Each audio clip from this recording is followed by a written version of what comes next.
നമസ്കാരം. ആനന്ദ് ന്യൂസിലേക്ക് സ്വാഗതം. ഏറ്റവും പുകയുന്ന കേസ് ഏതെന്ന് ചോദിച്ചാൽ ഇന്ന് കേരളത്തിൽ പി ആർ വിവാദമാണ്.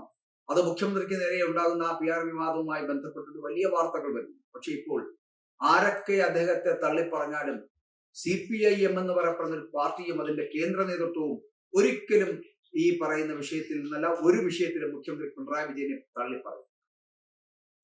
കേന്ദ്ര നേതൃത്വം എന്ന് പറയപ്പെടുന്നത് CPIMന്റെ കേന്ദ്ര നേതൃത്വം എന്ന് പറയപ്പെടുന്നത് മുഖ്യമന്ത്രിക്ക് പൂർണ്ണ പിന്തുണ PR വിഭാഗത്തിൽ നൽകിയിരിക്കുകയാണ്. സർക്കാരിന് കേസ് ആൻഡ് PR ഏജൻസിയുമായി യാതൊരു ബന്ധമില്ലെന്ന് സുബ്രഹ്മണ്യൻ വ്യക്തിപരമായാണ് ഇടപെട്ടതെന്നും കേന്ദ്ര നേതൃത്വം വ്യക്തമാക്കുകയാണ്. ദേവകുമാറിന്റെ മകൻ CPMന്റെ പുത്രൻ, അതേ CPM എന്ന് പറയപ്പെടുന്ന പാർട്ടിയുടെ നേതാവായിട്ട് ദേവകുമാറിന്റെ പുത്രനാണ് ഈ പറയുന്ന സുബ്രഹ്മണ്യൻ കേസിനുമായിട്ട് ബന്ധമുണ്ടല്ലോ. എന്നിട്ടും പറയുന്നത് കേസിന് ഇടപെട്ടിരിക്കുന്നത് ഏജൻസിയുമായി യാതൊരു ബന്ധമില്ലാത്തതും വ്യക്തിപരമായിട്ട് മാത്രമാണ് ബന്ധപ്പെട്ടത്.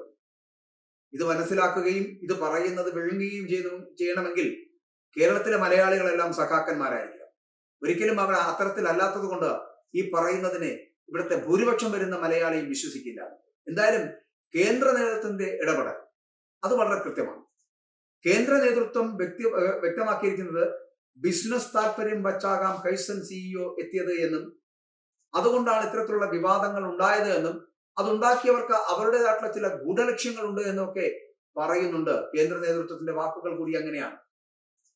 കാര്യങ്ങളൊക്കെ മുഖ്യമന്ത്രി വിശദീകരിച്ച് വ്യക്തത വരുത്തി കഴിഞ്ഞു എന്നും കേന്ദ്ര നേതൃത്വം പറയുന്നുണ്ട്. കേന്ദ്ര നേതൃത്വത്തിന് മുഖ്യമന്ത്രി പറയുന്നതിനോട് വളരെ മതിപ്പാണ്. അപ്പോൾ പിണറായി വിജയൻ നൽകുന്ന വാക്കുകൾ എന്താണോ അതുമാത്രം വിശ്വസിക്കുവാൻ ശ്രമിക്കുന്ന ഒരു പാർട്ടിയായി നിലകൊള്ളുകയാണ് ഇപ്പോഴും ദേശീയ പാർട്ടി എന്ന് പറയുന്ന തരത്തിൽ നിലനിൽക്കുന്ന CPM. പൂർണ്ണമായിട്ടും മുഖ്യമന്ത്രിയെ പിന്തുണയ്ക്കുന്ന നിലപാടാണ് കേന്ദ്ര നേതൃത്വം സ്വീകരിച്ചിരിക്കുന്നത് എന്ന് ഇതോടെ വ്യക്തമാവുകയാണ്. അതിനകത്തേക്ക് കൂട്ടിച്ചേർക്കപ്പെട്ട വരികൾ എത്രത്തോളം ഗൗരവതരമാണ് എന്ന് ഉള്ള വിലയിരുത്തൽ കൂടി കേന്ദ്ര നേതൃത്വത്തിനുണ്ട്. വിവാദം ഉണ്ടായപ്പോൾ തന്നെ വിഷയം പരിശോധിച്ചിരുന്നുവെന്ന് നേതാക്കൾ അടക്കം അറിയിക്കുന്നുമുണ്ട്. തൊട്ടു പിന്നാലെയാണ് ഹിന്ദു പത്രത്തിന്റെ വിശദീകരണം വന്നത്. അതോടുകൂടി മുഖ്യമന്ത്രിയുടെ ഭാഗം വ്യക്തമായി എന്നും തുടർന്ന് മുഖ്യമന്ത്രി ഈ വിഷയത്തിൽ എന്താണ് സംഭവിച്ചത് എന്ന് വിശദീകരിച്ച് വ്യക്തത വരുത്തിയെന്നും കേന്ദ്ര നേതൃത്വത്തിന്റെ നിലപാട് വരുന്നു.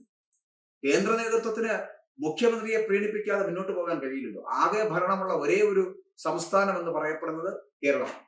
ആ കേരളത്തിലെ ഒരേ ഒരു മുഖ്യമന്ത്രി എന്ന് പറയപ്പെടുന്നത് പിണറായി വിജയനാണ്. ആ പിണറായി വിജയൻ തന്നെയാണ് പോളിറ്റ് ബ്യൂറോയും, ആ പിണറായി വിജയൻ തന്നെയാണ് കേന്ദ്ര കമ്മിറ്റിയും, ആ പിണറായി വിജയൻ തന്നെയാണ് പാർട്ടിയും.